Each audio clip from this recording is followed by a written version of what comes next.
Estamos começando mais um Direto de Brasília, que é o jornalismo levado a sério.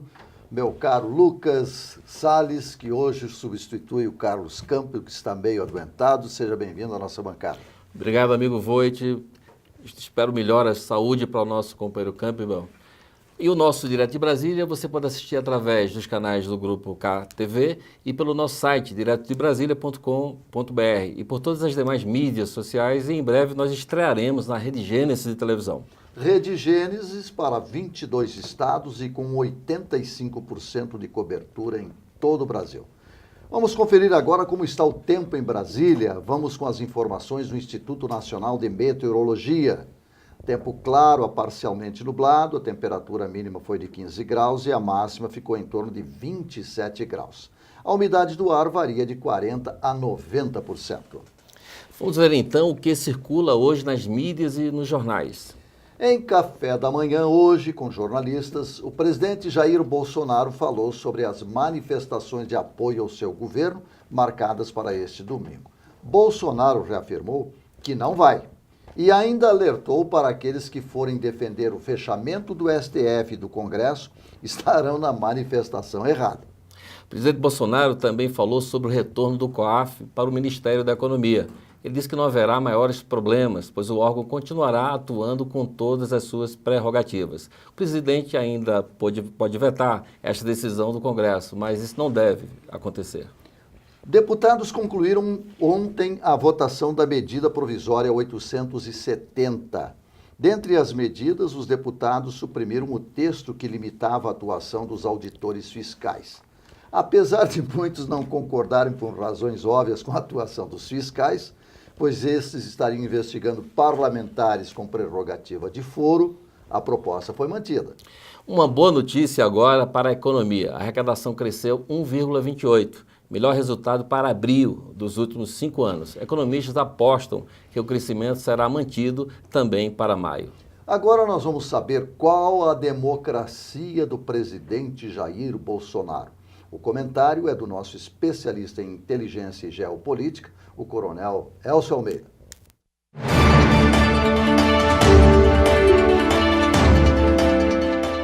O regime de governo que a Constituição Federal estabeleceu para o país é o principal obstáculo para a governabilidade, ao mesmo tempo que se constitui na maior defesa contra o autoritarismo ou uma ditadura. Na verdade, temos um híbrido de presidencialismo com parlamentarismo.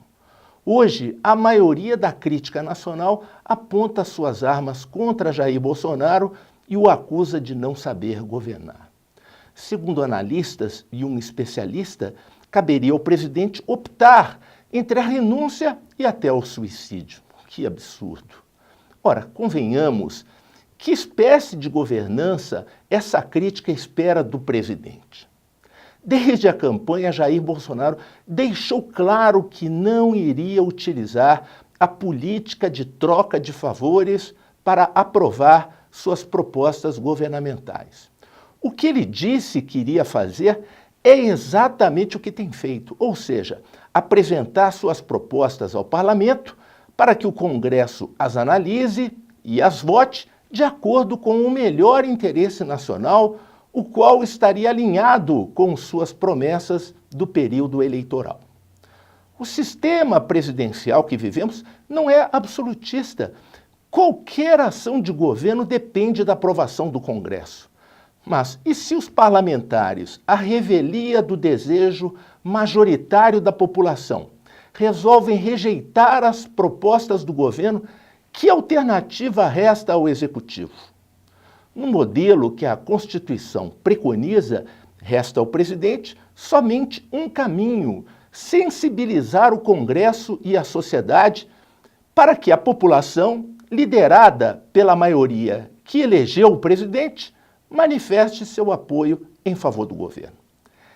Esta sensibilização pode ocorrer por meio da mídia, seja ela tradicional ou offline, ou a moderna ou online. Ora, se a comunicação tradicional se converte em grande oposição ao governo, não deveria o presidente tentar minimizar esta desvantagem com o uso das redes sociais e assim manter o vínculo com seus apoiadores? Sinceramente, não há qualquer novidade no cenário que vivemos durante as eleições. A oposição, reforçada com a mídia tradicional, acusa o presidente de não governar. Enquanto isto, ele usa o único recurso republicano legal, que é enviar suas propostas ao legislativo. Se o parlamento faz firulas regimentais, retarda as votações e ameaça rejeitá-las, que instrumento resta ao presidente? Cruzar os braços? Ficar calado? Ou apresentar aos seus apoiadores o que está ocorrendo por meio da comunicação direta que o ajudou a eleger? E se seus apoiadores pacificamente decidem manifestar-se nas ruas a favor das medidas propostas pelo presidente? Não é isto o exercício da democracia? Existe alguma outra ação legal que possa ser realizada? Ou Jair Bolsonaro deveria ceder aos encantos do Congresso e da mídia, abrir os cofres públicos e pagar a conta para aprovar suas ações governamentais? A democracia de Jair Bolsonaro depende fundamentalmente da liberdade de expressão, não apenas da imprensa, mas do próprio presidente. Isto é o que a Constituição prevê e aprova. O resto é golpe ou corrupção.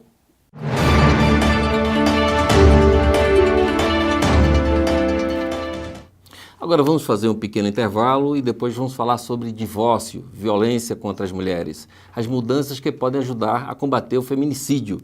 A nossa convidada é especialista em direito da família, a doutora Renata Vilas Boas. Já voltamos.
Levantar o áudio.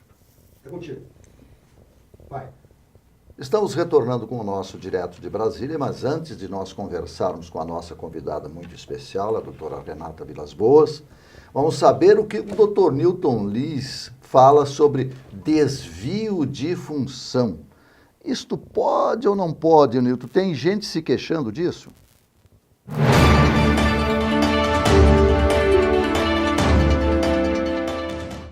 Depende, meu caro, depende.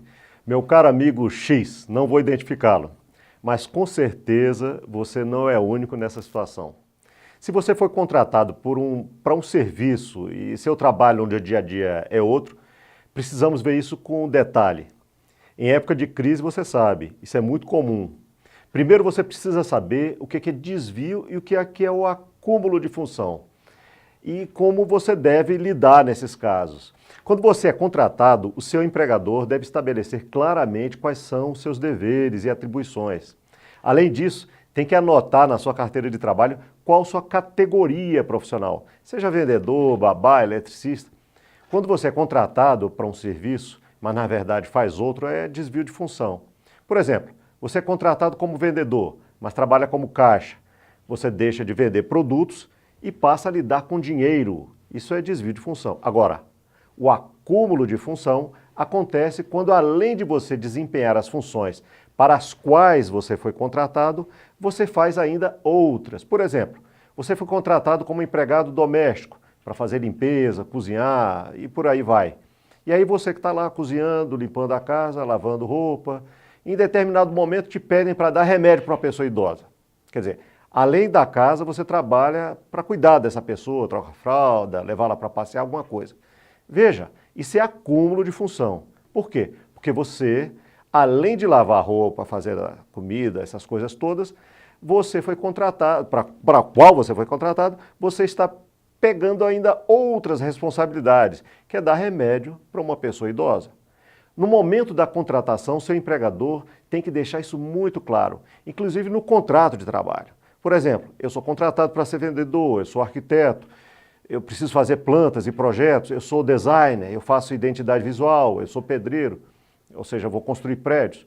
O artigo 468 da CLT diz que qualquer alteração nesse contrato de trabalho tem que ser consentida, ou seja, você tem que saber que vai ter essa alteração e tem que concordar com isso. Agora, há o caso das funções análogas, isso você tem que ter muito cuidado. O que são funções análogas? São funções parecidas, são funções compatíveis com o que você faz. Por exemplo, você é secretário e você foi contratado para atender telefonemas, marcar consultas, receber as pessoas no escritório, mas podem ser consideradas funções análogas, por exemplo, você fazer o café na empresa, ali no seu escritório, comprar material do escritório, limpar sua área de trabalho, tudo isso é compatível com o seu cargo. Portanto, não é nenhum desvio, nenhum acúmulo de função. Se você cuida da sua área de trabalho, não me parece desvio de função. E diante da crise, meu amigo, cuidar de sua empresa como se fosse sua pode ser uma boa experiência para você futuramente ser dono do seu próprio negócio. Há quem entrou em banco como menor aprendiz e se tornou dono da empresa. Agora, se você se sente contrariado, procure seu chefe, converse com ele, caso contrário, reúna provas e documentos que comprovem que você desempenha funções pelas quais não foi contratado e que comprovem o tempo que você realiza tais funções. Mas, se isso for prejudicar muito a empresa, cuidado, ruim com ela, pior sem ela. Como me disse um amigo meu, as coisas estão tão feias que ele disse assim, estou latindo no quintal para economizar cachorro. Um abraço e até a próxima.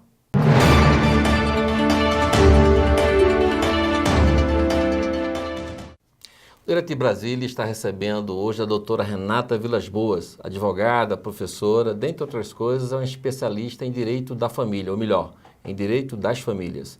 Em tempos de violência contra a mulher, mais do que nunca precisamos debater este assunto. Doutora Renata, seja muito bem-vinda ao Direto de Brasília. Obrigada, é bom estar aqui com vocês.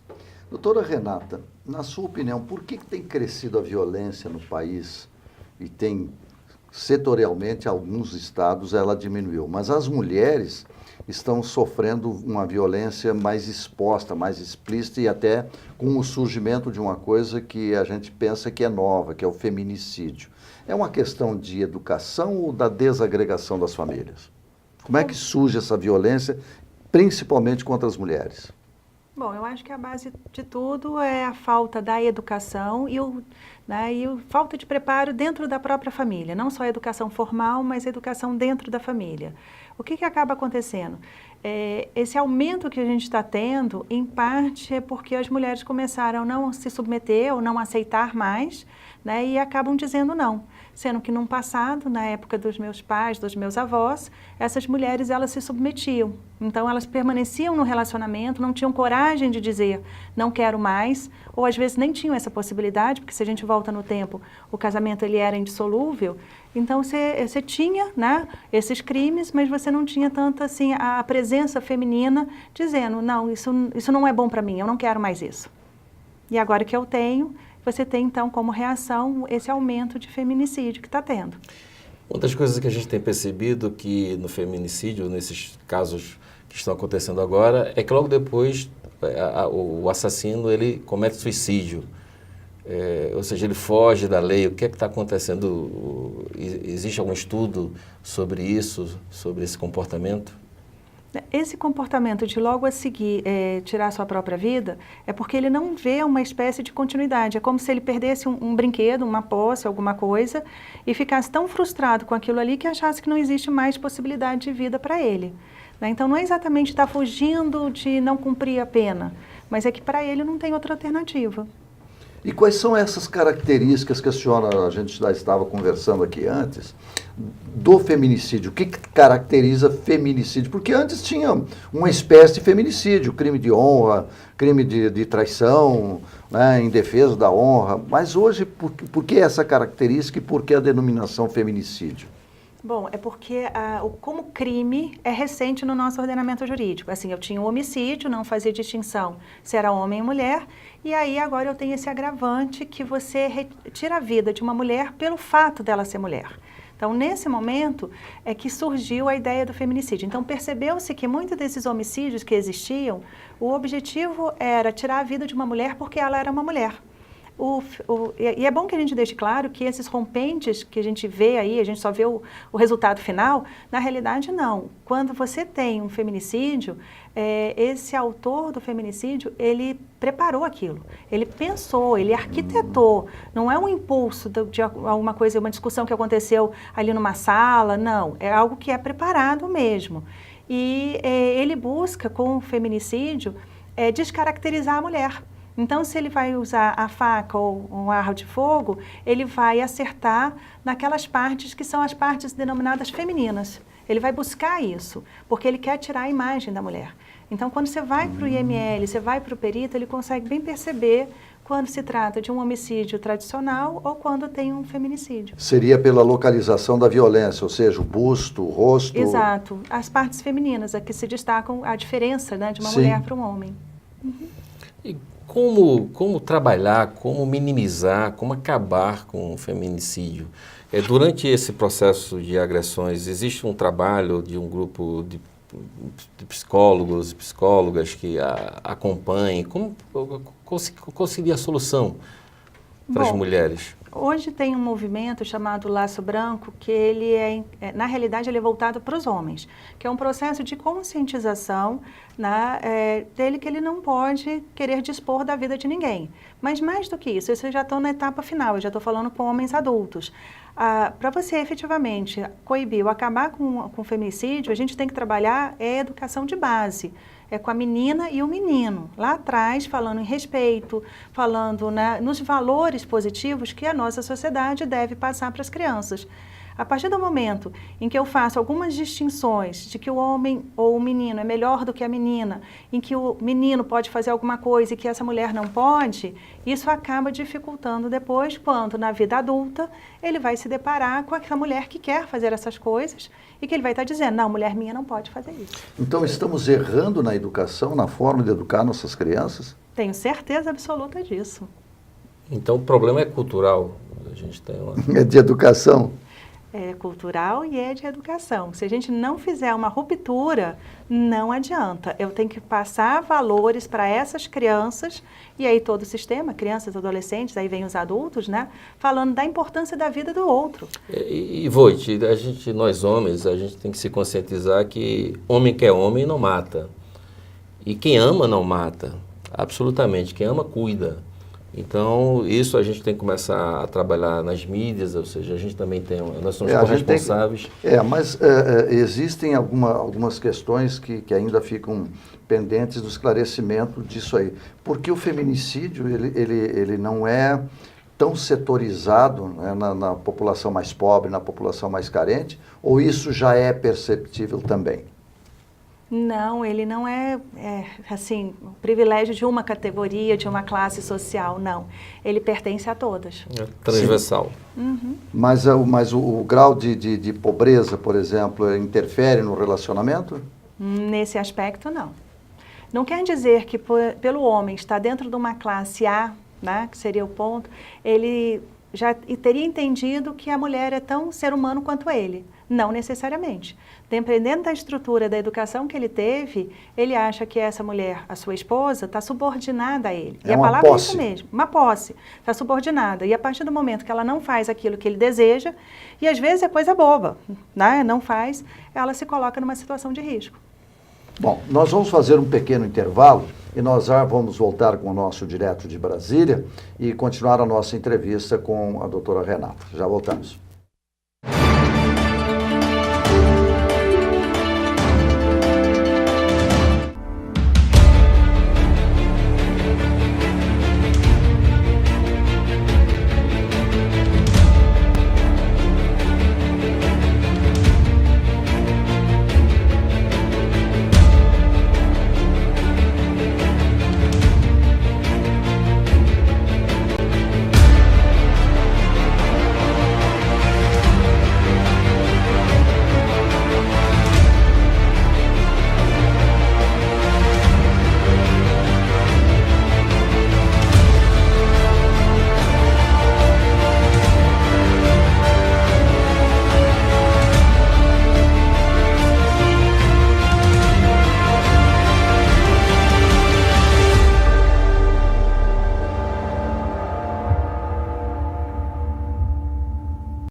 Antes de nós voltarmos a conversar com a doutora Renata Vilas Boas, vamos ver o que o professor Leonardo nos ensina sobre educação financeira.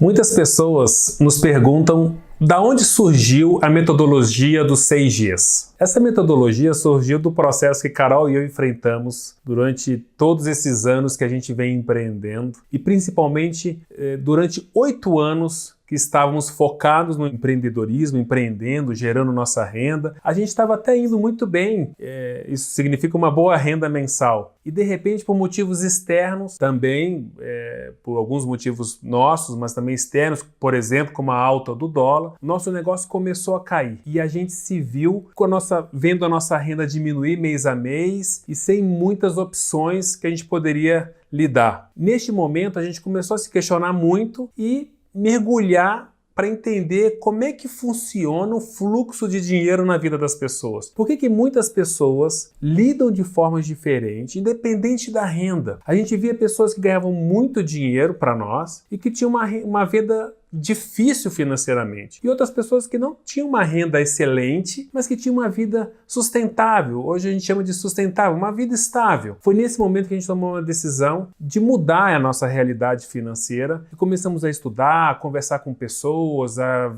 participar de palestras. E a gente percebeu que nós tínhamos que dominar 6 habilidades. E a gente até construiu aqui a nossa engenhoca, essa aqui é a nossa mini engenhoca, onde ela representa o fluxo de dinheiro na vida de uma pessoa, de uma família, de uma empresa, do governo, por exemplo. Os 6Gs estão aqui representados. A gente gera o nosso dinheiro no nosso trabalho, no nosso emprego, na empresa que a gente montou, na empresa que a gente trabalha. Então a gente enche o nosso balde, nosso tanque com as nossas receitas. No segundo G é o nosso, como é que a gente gasta o nosso dinheiro e as formas diferentes, quais são as boas práticas de gastar? Será que eu financio esse produto ou não? Eu não devo gastar todo o meu dinheiro, eu devo guardar, mas guardar para quê? Para objetivos específicos, que a gente chama de objetivos de segurança. O objetivo de segurança pode ser uma aposentadoria, pode ser uma reserva, pode ser para a saúde. E para objetivos de conforto, de bem-estar pessoal. Por exemplo, uma viagem, um curso fora, a troca de um carro, a casa futura. E tem o quarto G, que eu devo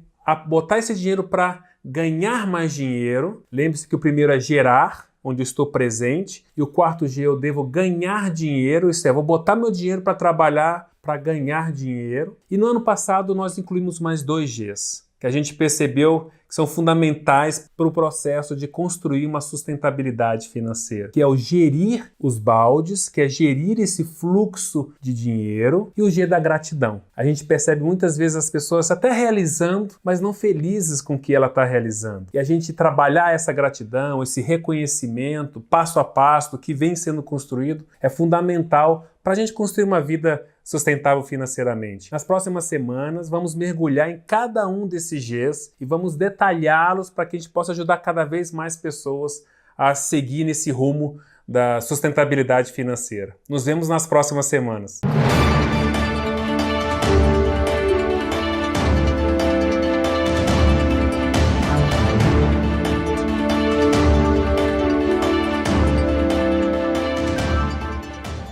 Recentemente foram aprovadas novas normas para a apuração de crimes de feminicídio e outras violências contra as mulheres. Diminuiu a burocracia para estes casos, doutora Renata, fica mais fácil de pelo menos atender uma ocorrência como essa, resolver pela punição? Não vai resolver, não ficou mais fácil. E eu vou te falar, quando você tem uma situação de uma mulher que ela está em risco de um feminicídio, nós não temos um aparato para proteger essa mulher. Isso não existe. A gente passa essa falsa mensagem de que o Estado poderia estar junto com ela, mas não está. Se você fizer o levantamento de alguns dos feminicídios que tiveram aqui em Brasília recentemente, você vai ver que algumas delas tinham, inclusive, ordem de restrição documentada, já tinha ido à delegacia mais de uma vez e não conseguiu, né, parar com isso. Mas eu acho que algumas decisões, como eu vi notícia agora do governo do Ibanez, que ele determinou que homens que tivessem dentro do staff da Polícia Militar e Civil portadores de arma e que tivessem numa situação dessa, ele pediu que fosse recolhida as armas. Vai facilitar um pouco para minimizar o impacto. Mas a gente ainda tem que caminhar muito. Do jeito que está, não resolve, porque ela não tem uma resposta instantânea. Esse homem, ele pula a janela, né, ele entra de várias formas dentro da casa dessa mulher onde ela achava que estava protegida, e não está. E eu não posso ter um policial que vai estar do lado dela 24 horas por dia, porque aí eu só vou ter policiais fazendo isso, a única coisa que vai estar acontecendo. E todos os demais crimes vão estar sem amparo. Eu não tenho efetivo para isso, então eu tenho que pensar ainda em como resolver. E, na realidade, não é colocando mais pessoal na rua, é fazer o trabalho de educação, fazer o trabalho de que este homem não pode fazer isso. Por que ele se acha no direito de tirar a vida de uma mulher? Por que uma pessoa se acha no direito de tirar a vida de qualquer outra pessoa? É essa pergunta que a gente tem que se fazer enquanto sociedade, e por que nós estamos deixando isso acontecer? Enquanto a gente não responder isso, não adianta eu alterar a lei, ela se tornar mais rígida ou não, porque essa pessoa que vai cometer o feminicídio, ele não para pensar em quanto tempo ele vai ficar preso. Ele não pensa nisso. Me parece, Voit e doutora Renata, que aí há um espaço para uma nova política pública, para se inovar. Uma pulseira, com educação, uma terapia com esse pessoal. Por onde começariam as medidas preventivas? Bom, Para a mulher seria o afastamento, mas ela acaba sendo punida, porque você diz, você vai afastar e ela sai do seu ciclo de amizade, sai do seu emprego. Ela vai para o isolamento.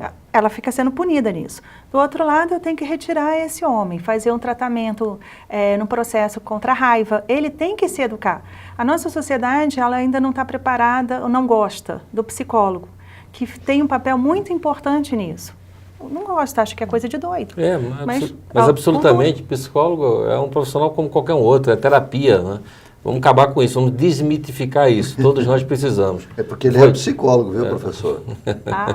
Então é isso. Mas ele entende o que eu estou falando, então, porque quando chega lá no consultório, quando chega, é com uma resistência muito grande. Às vezes a gente tem decisões em que o juiz determina que aquele homem vá fazer um tratamento, e determina isso.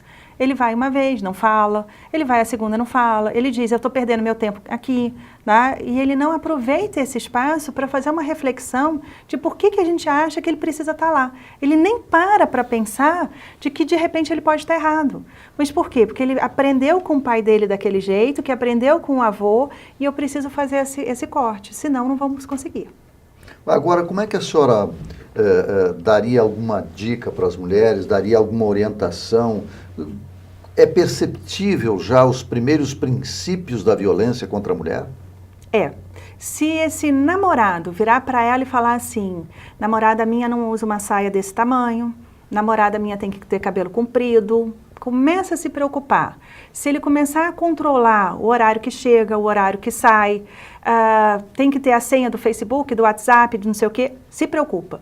Ele está sendo muito controlador e o primeiro sintoma que a gente vê é exatamente esse, de começar a controlar e isolar essa mulher. O segundo passo vai ser, sua família não presta, seus amigos não prestam, você não pode estar com eles, você não pode sair com eles.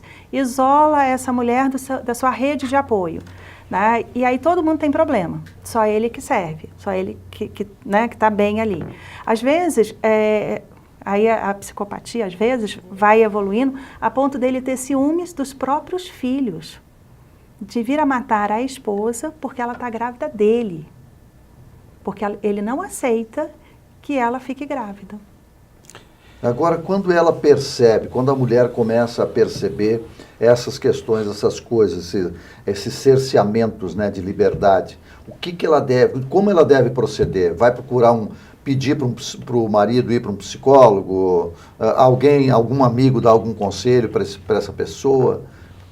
Bom, eu acho que nem deveria ter casado, né? Se já começou a perceber isso, porque isso começa já no namoro. Isso não vai ser no casamento que isso vai aparecer. Ele aflora no casamento, mas inicia já com os primeiros dias, meses tem de relacionamento. de noivo, de namorado, de ficante, né? Tem. Então, esse primeiro contato que você já tem com aquela pessoa, se ela começa a ser dominadora, você tem que tomar cuidado. Né? Mas, às vezes, a mulher veio de uma família em que isso é um padrão. O pai dela fazia isso com a mãe, ele era o dominador. Então, a referência, ela acha que aquilo é normal também. O machão. Uhum.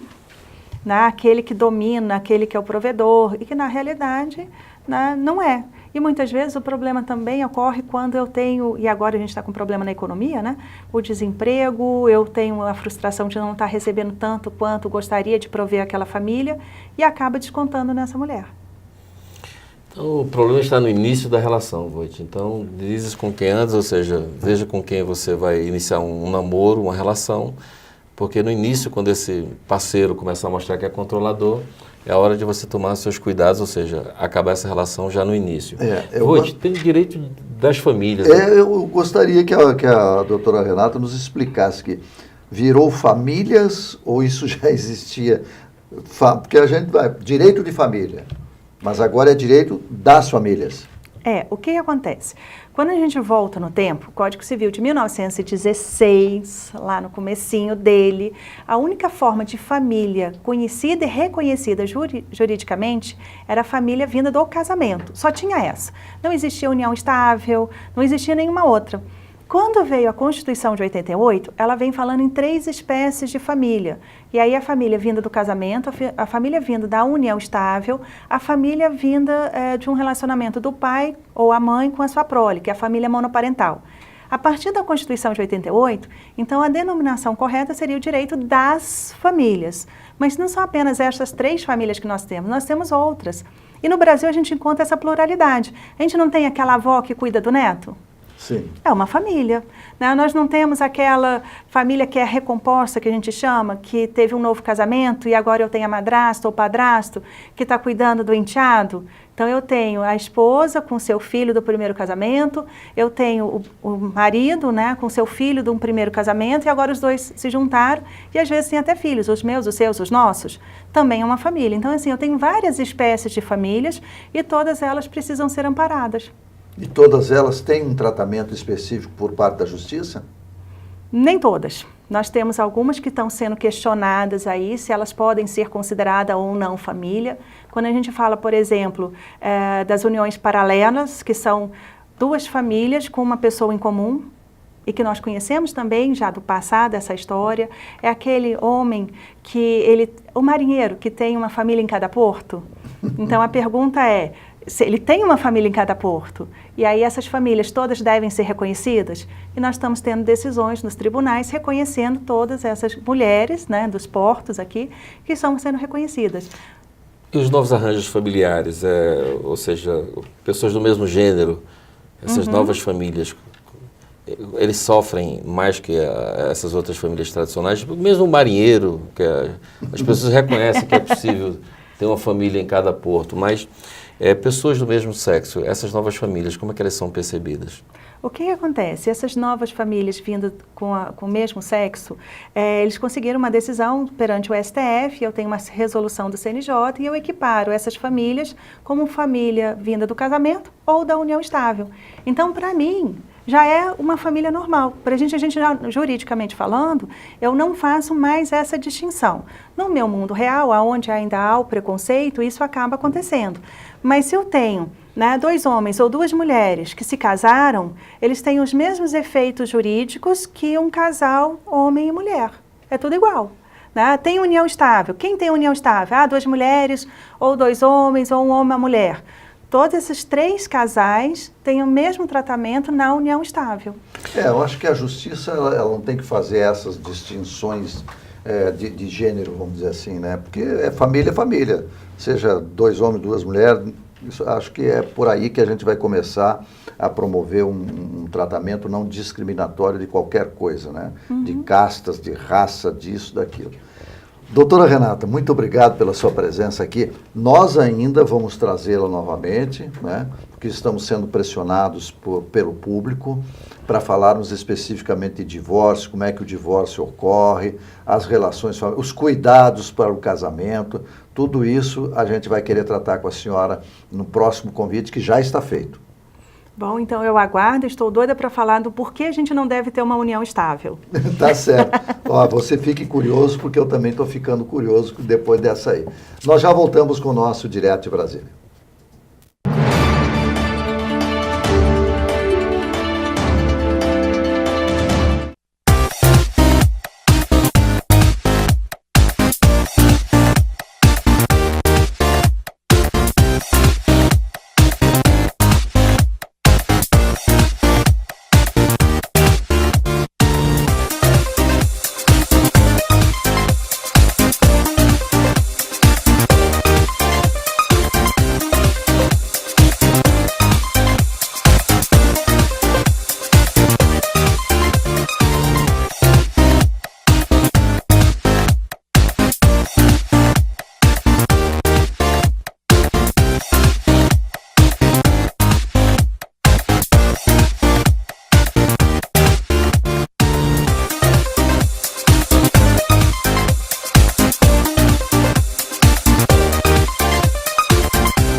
Direto de Brasília se preocupa com sua saúde e principalmente com seus olhos.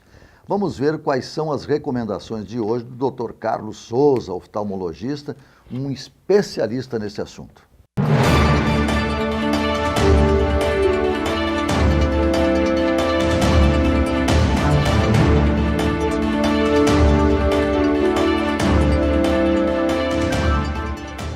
Olá para você que nos assiste, eu sou o Dr. Carlos Souza, médico oftalmologista, e hoje nós vamos abordar o tema da retinopatia diabética.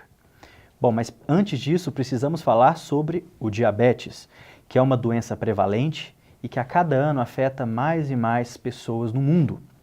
O diabetes é uma doença que afeta vários órgãos do corpo e ele tem predileção por alterar os vasos, pequenos vasos sanguíneos. E especificamente no nosso olho, esses vasos nutrem camadas importantes da visão. Bom, se o paciente apresenta o diabetes e com ele as oscilações que a glicose causa no organismo, esses vasos podem desde sofrer alterações no seu tamanho, podem ter sangramentos ou até o descolamento de retina por conta do diabetes. Essa é a famosa retinopatia diabética. Portanto, o paciente precisa estar sempre visitando o consultório do seu oftalmologista para avaliações especificamente no polo posterior. Uma vez que o paciente está em acompanhamento, caso essas alterações surjam, é comum que o paciente tenha grandes chances de ter uma visão com qualidade e por muitos e muitos anos. Bom, uma vez que o oftalmologista avalia o paciente, os tratamentos podem passar desde acompanhamento clínico, ou o uso de laser, injeções, ou até cirurgias nos casos mais graves. Para isso, é importante que o paciente entenda que manter taxas de glicose adequadas, ou seja, fazer o tratamento que lhe é proposto, é importante, porque mesmo com a terapia oftalmológica, se o paciente não cuida dessas taxas, infelizmente, fica arriscado a visão dele. Bom, se você tem maiores dúvidas a respeito da retinopatia diabética ou do diabetes atingindo os olhos, fique à vontade para enviá-las para este endereço eletrônico que aparece em sua tela, que terei o maior prazer em respondê-las. A você um grande abraço e até a próxima.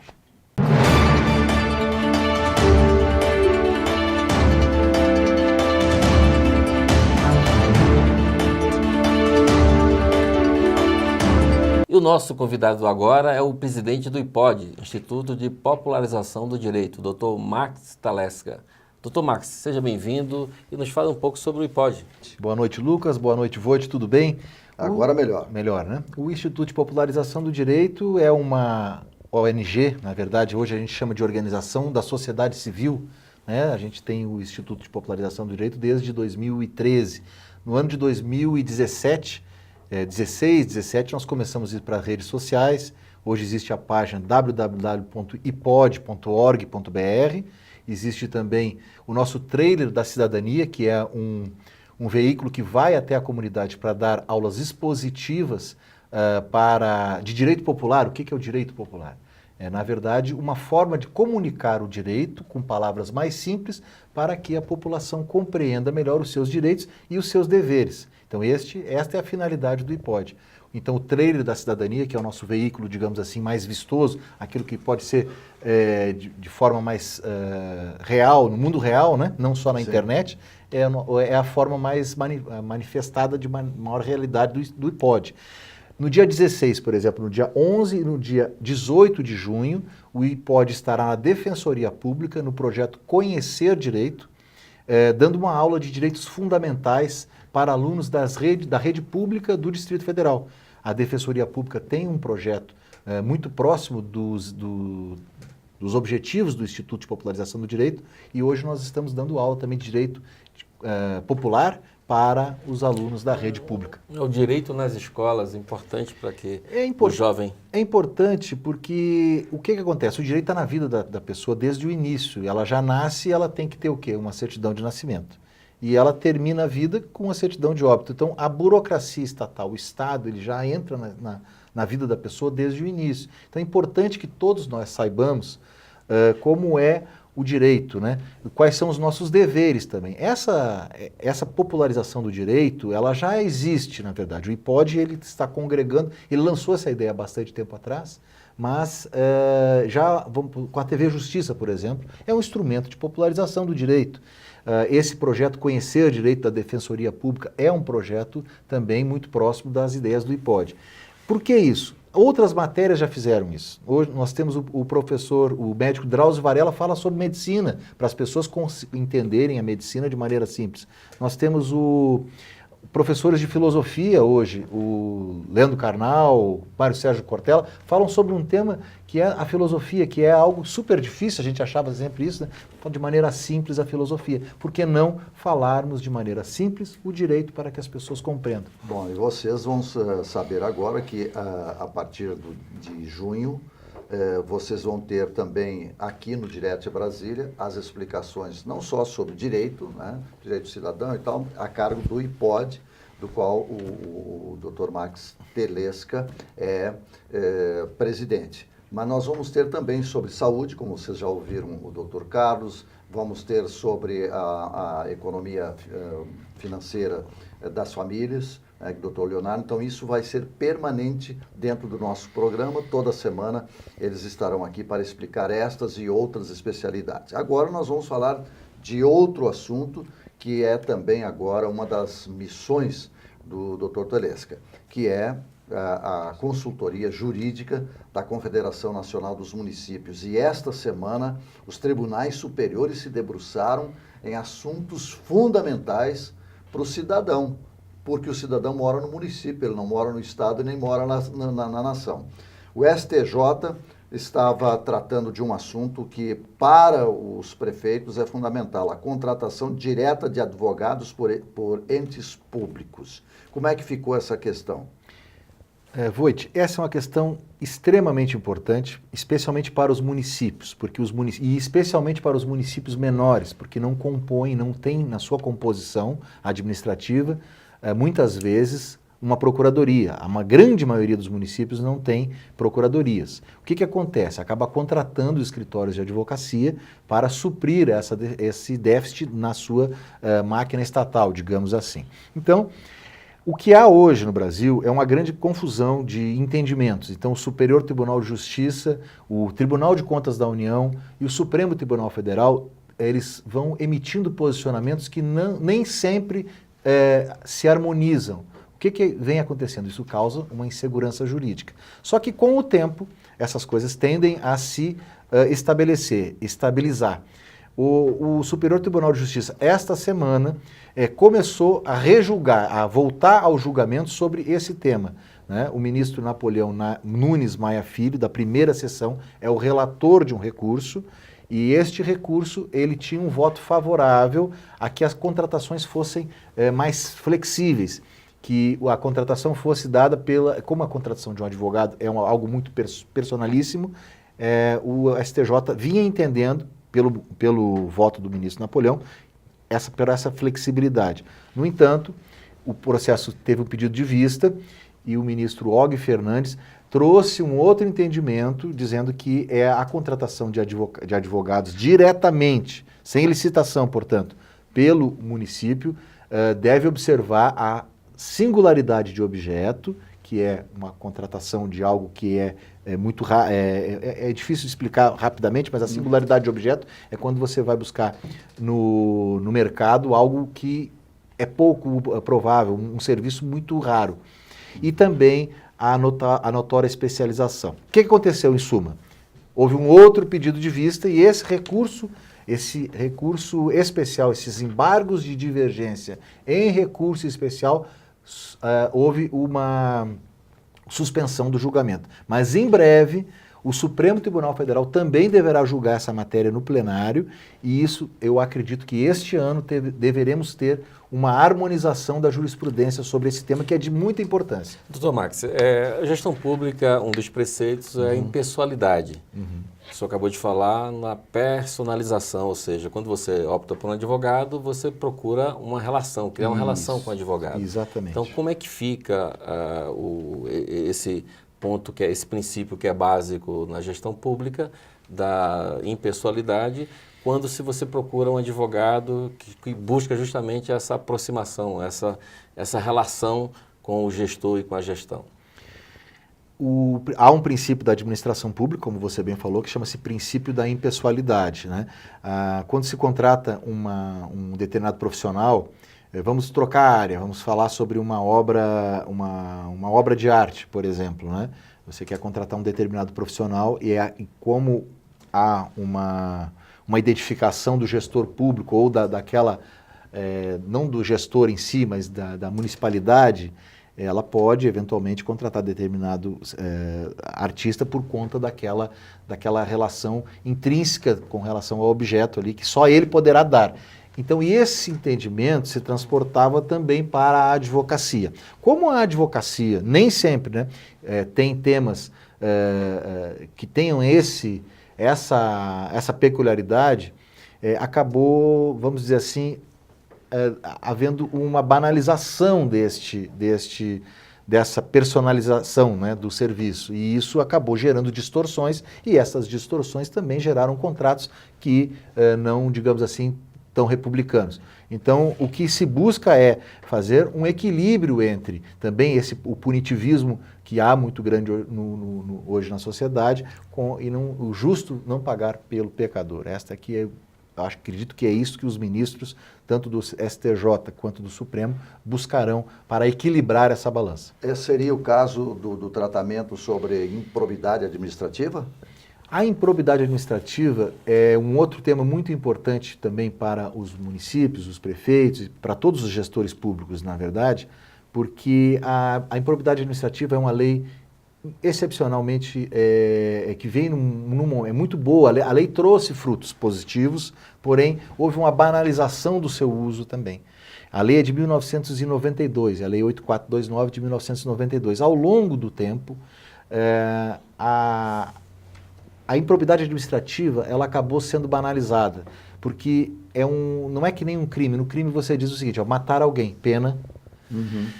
A improbidade administrativa, ela é aberta, ela é um tipo aberto. Por exemplo, você pode ser condenado à perda dos seus direitos políticos, a uma multa, a ressarcir o erário se você lesionou ou lesou um princípio da administração pública. Eu vou dar um exemplo rápido, para ser bastante entendido. Um prefeito, ou enfim, um governador que nega uma determinada vantagem, uma vantagem salarial remuneratória para um servidor público.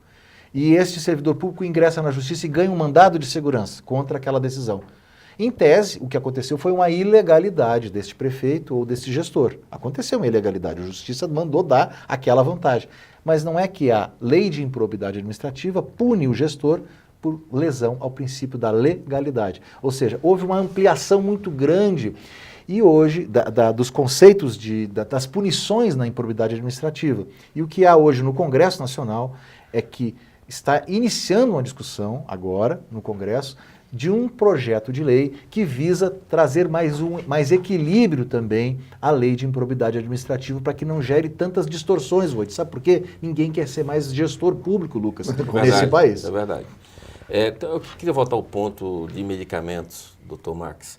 Teve uma votação agora no Supremo e a questão de medicamentos que é algo que interfere diretamente na vida das pessoas que mais precisam, principalmente desses municípios menores, que a prefeitura não consegue comprar o medicamento e aí você tem um grande problema. E ontem se avançou no Supremo, não é isso? Como é que está essa questão? O Supremo pautou essa semana, o presidente do Supremo pautou várias discussões, porque esse tema ele tem diversas nuances, né? Ontem, o Supremo Tribunal Federal julgou sobre a possibilidade de uma decisão judicial determinar que o município, o Estado ou a União forneçam por decisão judicial um medicamento que não está registrado na Anvisa. O que aconteceu? O Supremo disciplinou em um tema de repercussão geral, ou seja, atinge a todos, que o medicamento que não está registrado na Anvisa não pode ser fornecido via decisão judicial, salvo algumas exceções, que são doenças ultra raras e raras, e também se O há... próprio medicamento que não está ainda, vamos dizer assim, consagrado com um efeito positivo. Exatamente. Isso também é um tema. O medicamento experimental não pode ser decidido judicialmente favorável a quem está buscando. Então, houve uma disciplina. O que acontece hoje? A pessoa vai realmente à justiça e a gente também não pode tirar o direito da pessoa querer, porque o Estado... ele é responsável pelo... Sim, ele é o constitucional. Direito, exatamente, é um direito fundamental da pessoa humana no Brasil, o direito à saúde, que é um direito de todos e o dever do Estado. Então, você também não pode... Agora, o que tem que acontecer, que eu acredito que tenha sido uma decisão muito importante, porque disciplinou, trouxe equilíbrio, é trazer a disciplina sobre isso. Ou seja, um medicamento que não está hoje registrado na Anvisa, Supremo Tribunal Federal, em via de regra, disse que não pode ser concedido judicialmente